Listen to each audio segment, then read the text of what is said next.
थोड़ा सा रिकॉल करते हैं, अभी तक क्या किया, स्विचेस के और ब्रिजेस के बारे में डिफरेंस पढ़ा, देखा कि स्विच के अंदर लुकअप इंजन था, ये एडवांटेज है। स्विच के अंदर हार्डवेयर चिप लगी है जहाँ पे मैक एड्रेस स्टोर हो सकते हैं, ये एडवांटेज है। स्विच के अंदर बहुत सारे पोर्ट हो सकते हैं, फास्ट इथरनेट, गीगाबिट इथरनेट, ये एक एडवांटेज है ब्रिजेस के कंपैरिजन में। और फिर स्विच लेयर 2 पे सिंगल नेटवर्क पे काम करता है, लैंड डिवाइस है, मैक पे काम करता है, फ्रेम को समझता है। और तो आई थिंक इतना ही। हाँ, तो मैक एड्रेस टेबल कैसे चेक करना उसकी कमांड मैंने आपको बताई है। स्टैटिक और डायनामिक दो तरह से लर्न कर सकता है मैक। चलिए, एजिंग टाइम में क्या है, देखिए जैसे ही अगर आप इस स्विच को कुछ देर के लिए छोड़ देंगे तो ये जो शो मैक एड्रेस टेबल की कमांड आप रन करेंगे तो यहाँ से ये एंट्री आपको नहीं मिलेगी। देखिए सिर्फ स्टैटिक वाला है, ये कभी नहीं हटेगा, लेकिन जो डायनामिक वाले थे ना वो मैक हट चुके होंगे। इसका मतलब क्या हुआ, एक certain period of time period के बाद जो भी इनएक्टिव डिवाइस स्विच के साथ लगे हुए हैं उनका मैक एड्रेस स्विच अपनी मैक टेबल से हटा देता है। समझ पा रहे हैं बात को। और उस पीरियड को, वो जो certain particular amount of time है उसको बोलते हैं एजिंग टाइम। मतलब जैसे मैं अगर सिस्को की बात करूँ, इसमें 5 मिनट है, 300 सेकेंड।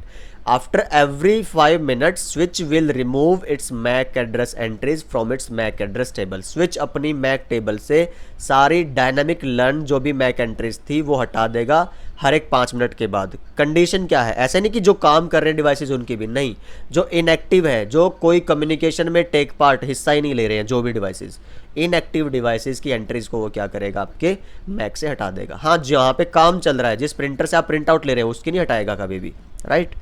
अच्छा, ऐसा क्यों होता है, मान लीजिए एक कंपनी में बहुत सारे एम्प्लॉयज़ हैं और सुबह की शिफ्ट है, दोपहर की शिफ्ट है, देन आपकी नाइट शिफ्ट है, एंड 100 एम्प्लॉयज़ हैं मे बी और 10 एम्प्लॉयज़ हैं। चलो 10 एग्जांपल से समझते हैं।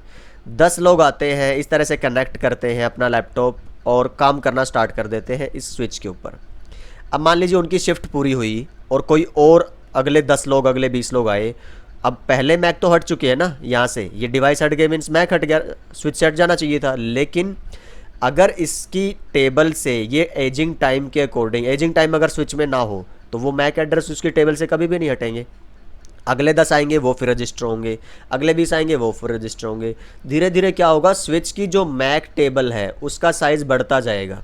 अब आपको पता है जब भी स्विचेस के रिसोर्सेज यूज़ होते हैं, राइट, तो इसका मतलब क्या, उसकी रैम और उसका सीपीयू वही तो कंज्यूम हो रहे हैं ना। जब एक पर्टिकुलर एंट्री, जैसे सिस्को में 300 है, कि 300 मैक एड्रेस से ज़्यादा अगर सेव करेंगे ना उसकी मैक टेबल में, तो स्विच एक तरह से स्विच नहीं रहेगा, इंटेलिजेंट नहीं रहेगा, वो हब में कन्वर्ट हो जाएगा। Not means literally but yes figurative हम बोल सकते हैं कहने को। क्यों, क्योंकि उसके बाद जितने भी मैक आएंगे ना वो अब स्विच की तरह नहीं, हब की तरह ब्रॉडकास्ट करना शुरू कर देगा सबको। समझ पा रहे हैं। अच्छा, यहाँ से चलो एक और पॉइंट ये वाला आया है कि हब में और स्विच में हम थोड़ा सा डिफरेंस कर लें। ब्रिज और स्विच में तो हम कर चुके थे, राइट। तो let's compare the hub and switch now. तो आई होप वो क्लियर हुआ आपको एजिंग टाइम क्यों ज़रूरी है, ताकि पुराने वाले अनयूज्ड वाले आपके मैक एड्रेसेस हटते रहें और नए जो काम के डिवाइसेस हैं, जो करंट रनिंग डिवाइसेस हैं, वो आपके चलते रहें डिवाइस में। Anyway this is hub. तो अब एक हब में और स्विच में हम करेंगे कंपैरिजन। ये आई थिंक स्लाइड में नहीं होगा, लेट मी सी, नहीं होगा तब भी हम कोई बात नहीं करेंगे, ठीक है। स्लाइड में सिर्फ किसका है, स्विच की वर्किंग है, ये वाली हमने टोपोलॉजी ली है। चलिए, तो पहले एक हब को लेते हैं और साइड बाय साइड लेते हैं एक स्विच को, सी लाइक दैट। तो अभी हम क्या करें, कुछ एंड डिवाइसेस जोड़ते हैं दोनों डिवाइस के साथ।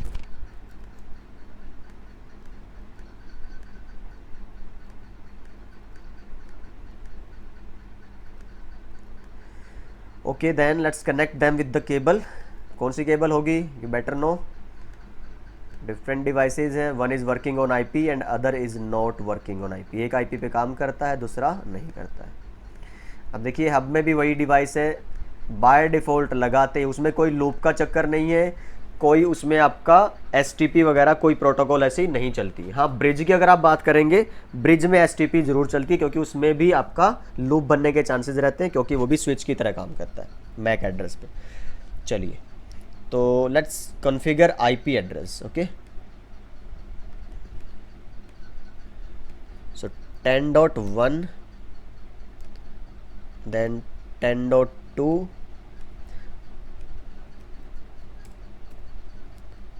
3 and 4, रहेगा आपका। तो मैं एक बार वीडियो पॉज करके ना ये सारे आईपी डाल देता हूँ एक बार जल्दी से। चलिए, तो आईपी मैं डाल चुका हूँ। देखिए एक बार आपको दिखा देता हूँ, 10.1, 2, 3, 4 इस तरह से है ना। तो 10 का ही नेटवर्क मैंने लिया बेसिकली, जो आपका ए क्लास का प्राइवेट आईपी है। और जहाँ तक मुझे याद है, अगर अच्छे से याद है मुझे, तो शायद हम जो हमारा नेटवर्क डिवाइस वाली जो वीडियो सीरीज़ थी, 3-4 वीडियोज़ हैं, उनकी पहली वीडियो में मैंने इसी के बारे में बात की है, comparison between hub and switch. तो शायद ये मैंने बताया पहले, बट एनीवे जिन्होंने वो नहीं देखी है वीडियो, इस वाली वीडियो को रेफ़र कर सकते हैं। चलिए, तो जैसे ही आप देखिए पैकेट भेजने की कोशिश करिए ज़रा। यहाँ पे ये वाला फीचर है जो बहुत अच्छा है पैकेट ट्रेसर में, हम बार बार इसीलिए पैकेट ट्रेसर यूज़ करते हैं CCNA के लिए। सी यहाँ पे क्या लिखा था, ICMP, यहाँ पे क्या लिखा है, ARP। तो अगर आपने हाउ आर्प वर्क्स, आर्प कैसे काम करता है, ये वाली वीडियो नहीं देखी है, तो आई विल सजेस्ट यू आप जल्दी से वो वाली वीडियो पहले देखिए, इस वीडियो को रोक के फिर आप इस वीडियो पे आइएगा, ठीक है। तो आर्प कैसे काम करेगा, इस पे जब भी आप देखेंगे इस पैकेट में, यहाँ पे लेयर 3 की इन्फॉर्मेशन तो है, लेयर 2 की नहीं है, मैक नहीं है। तो जब तक आपके पास मैक नहीं है, आप तब तक स्विचिंग कर ही नहीं सकते हैं, राइट। आप डिवाइसेस को भेज ही नहीं सकते दूसरे डेस्टिनेशन तक, क्योंकि मैक लेयर पूरी होनी ज़रूरी है। समझिए, दोबारा से बताता हूँ, थोड़ा फास्ट हो रहा है शायद। लेयर 7 से लेके लेयर 1 तक आपकी सारे के सारे हेडर लगने चाहिए। चलिए, ये वाला काम तो हम ज़्यादा डिटेल में बात करते नहीं है, नेटवर्क में हम बात करते हैं लेयर 3 एंड लेयर 2 की। इसके हेडर तो लग चुके हैं, सोर्स आईपी, डेस्टिनेशन आईपी, लेकिन लेयर 2 का हेडर नहीं लगा है, source MAC and destination MAC. तो जब तक ये नहीं कंप्लीट होगा, वो लेयर 1 तक कैसे भेजेगा, मीन्स केबल तक फिजिकली कैसे डाटा ट्रांसमिट करेगा। Are you getting my point. इसलिए मैक एड्रेसेस ज़रूरी हैं।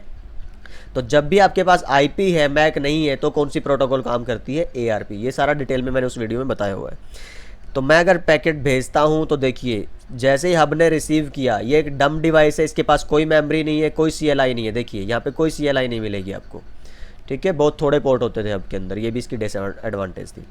जैसे ही जाएगा, ये क्या करता है, ब्रॉडकास्ट करेगा, रिले कर देगा सारे के सारे डिवाइसेस को जो भी नेटवर्क में लगे हुए हैं। जिनके पास वो आईपी नहीं थी रिजेक्ट करेंगे, इग्नोर करेंगे। जिसके पास वो आईपी था डेस्टिनेशन वाला, वो रिप्लाई करेगा अपने मैक के साथ। अब लेकिन यहाँ पे तो मैक का कोई गुंजाइश ही नहीं है, क्योंकि इसके पास तो सेव करने के लिए मेमोरी नहीं है, राइट। तो ये क्या करेगा, एज इट इज़ आगे फिर ब्रॉडकास्ट करेगा। तो जिनके पास वो मैक था सोर्स वाला, वो एक्सेप्ट करेगा, बाकी सारे क्या करेंगे, आपके रिजेक्ट। फिर अगर आप इस पैकेट को डिलीट भी कर दें, देखिए ये वाला, इसमें कोई ऐसा आर्प का और उसका चक्कर नहीं है। दोबारा से भेजता हूँ, एक बार मैं आपको दिखाता हूँ।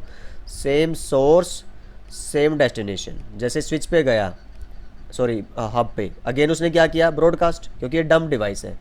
रिप्लाई के टाइम पे भी अगेन ब्रॉडकास्ट, डम डिवाइस, राइट। लेकिन स्विच के केस में जाइए ज़रा एक बार आप। इस स्विच पे पहले मैं शो मैक एड्रेस टेबल की कमांड दिखा दूँ आपको, आउटपुट में क्या मिलेगा। Initially show MAC address table, तो देखिए अभी 3, 4, 5 इन पे जो मैंने आईपी डाली थी, वो तब डाली होगी जब ये पोर्ट ग्रीन हो चुके होंगे। इन पे जो डाली थी तब डाली होगी जब पोर्ट ग्रीन नहीं थे। चलिए, तो मैं इस केस की बात करता हूँ, जब मैक एड्रेस आपके पास नहीं है और जब है तो क्या होगा। तो जब नहीं है तब की बात करते हैं। तो इस वाले पीसी से जब भी आप भेजेंगे इस पे सोर्स टू डेस्टिनेशन, तो इस वाले में जाइए आप ज़रा। सोर्स आईपी डेस्टिनेशन आईपी तो है इस पैकेट में, लेकिन मैक नहीं है। क्यों, कैसे पता चला, आप देखिए इसके अंदर, ठीक है। FA0/2 का कोई भी मैक आपको नहीं मिलेगा। उस केस में ये क्या करेगा, स्विच के पास इसने अपनी रिक्वेस्ट भेजी, ये फ्रेम आया। अब स्विच क्या करेगा, इसको सी, जब भी इसकी टेबल में एंट्री नहीं होगी, ये क्या करेगा आपका, फ्लडिंग या ब्रॉडकास्ट जिसको आप जनरली बोलते हैं। एग्जैक्ट वर्ड क्या है, फ्लडिंग। तो जो जिसको रिप्लाई करना था, जो डेस्टिनेशन था, वो रिप्लाई करेगा और बाकी सारे इग्नोर करेंगे। और स्विच में और हब में फ़र्क क्या है, स्विच में ऐसा ना सिर्फ एक ही बार होगा, बार बार नहीं। जैसे अब देखिए आप, आर्प का पूरा हुआ, ICMP चलेगा, सी 1 टाइम ओनली, नेक्स्ट टाइम सिर्फ क्या होगा आपका, यूनिकास्ट। तो यही सारी चीज़ें मैं आपको 1 बाय 1 समझाता हूँ थ्योरेटिकल, ताकि सेंस बने हर एक बात की। अभी तो मैंने सिर्फ आपको करके दिखा दिया, पर बैकग्राउंड की थियोरी क्या है, this is the theory working of a switch. देखिए, when switch receives a frame for a particular destination, it will check for the destination network ID. सबसे पहले तो आप मैक की भी छोड़िए, अब मैं अगर बोलूँ ऐसा आपको कि एक ऐसा पीसी लगाओ, जैसे इसमें 20 का आईपी डाल दिया, सी 20.5, ठीक है। तो क्या इनके बीच में कम्युनिकेशन आएगी, जो आपके दो डिवाइसेस हैं? मैं एक बार पिंग करके दिखाता हूँ आपको कि अगर आप सेम नेटवर्क में पिंग करते हैं जैसे कि 10.3 को, तो रिप्लाई मिलता है आपको, ठीक है। लेकिन 10.5 को, सॉरी 20.5 को अगर आप पिंग करते हैं तो आप बताइए 10 और 20 सेम नेटवर्क है या डिफरेंट है? राइट, तो दीज आर डिफरेंट नेटवर्क, इनके बीच में कोई कम्युनिकेशन नहीं होगा। क्यों, समझिए ज़रा। तो सबसे पहले स्विच का काम यही है, एक एंडिंग प्रोसेस होता है, कभी सीसीएनपी वगैरह में या फिर कभी और जो टाइम मिलेगा हमें अलग से कोई एडवांस वीडियो में उस पर बनाऊँ शायद, नहीं तो फिलहाल समझ लीजिए ज़रा, एक एंडिंग एक प्रोसेस होता है AND, मैं लिख देता हूँ यहाँ पे AND। एंड जो आपने अगर इलेक्ट्रॉनिक्स वगैरह पढ़ी हो, एंड गेट होता है आपका, ठीक है। मीन्स जब सेम इनपुट मिलेगी तभी आउटपुट मिलेगी 111001, इस तरह से। तो उस प्रोसेस से स्विच क्या करता है, पहचानता है आपका जो डेस्टिनेशन और जो सोर्स नेटवर्क आईडीज़ हैं वो सेम है या नहीं है। जैसे कि इसकी आईडी कितनी थी सोर्स वाले की 10.1, तो इसका नेटवर्क क्या बनेगा 10.0, पर इसकी network ID sorry IP address कितना था 20.5, तो इसकी नेटवर्क आईडी क्या बनेगी 20.0। तो ये क्या करता है, इन फील्ड को कंपेयर करता है, राइट। तो जहाँ पे वैल्यू सेम मिलेगी तो मीन्स सेम नेटवर्क है, और जहाँ पे वैल्यू डिफरेंट मिलेगी इट मीन्स आपका डिफरेंट नेटवर्क है। अच्छा, अब क्या होगा उसके बाद जब आपको सेम मिलती है या डिफरेंट, तो देखते हैं। There can be two possible scenarios, या तो डेस्टिनेशन और सोर्स की नेटवर्क आईडी सेम हो सकती है या तो डिफरेंट हो सकती है। तो अभी हम क्या लेके चलते हैं कि ये आपका सेम है, राइट। तो L2 सेम नेटवर्क की लैन की बात कर रहे हैं, तो हमने मान लिया सोर्स और डेस्टिनेशन नेटवर्क आईडी सेम है, आईपी अलग है। देखिए यहाँ पे कंफ्यूज नहीं होना, आईपी तो अलग है लेकिन हम बात कर रहे हैं नेटवर्क, सेम नेटवर्क की आईपी है कि नहीं। उस केस में क्या करेगा, अब स्विच का काम आता है मेन स्विचिंग वाला। Switch will check for the entry of destination MAC address.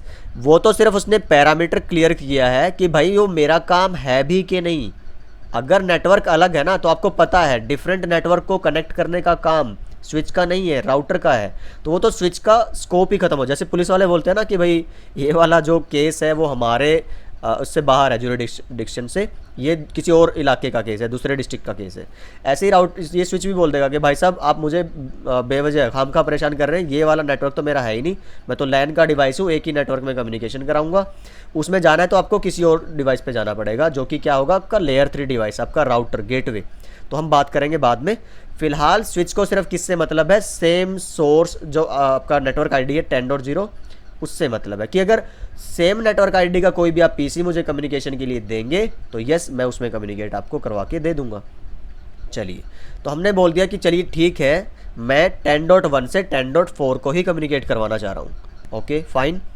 तो अब स्विच क्या करेगा, फिर दोबारा चेक करेगा कि बॉस ठीक है आपने बोल तो दिया कि सेम नेटवर्क में करवाना है, पर मेरी भी तो अपनी लिमिटेशन है, मेरी भी अपनी मेमोरी में देखता हूँ, मैं चेक करता हूँ कि मैक टेबल के अंदर मेरे एंट्री है या नहीं है। कौन से का, मान लो आपको 10.4 से करवाना था, तो देखते हैं 10.4 कहाँ पे है। 10.4 विल बी दिस वन, है ना।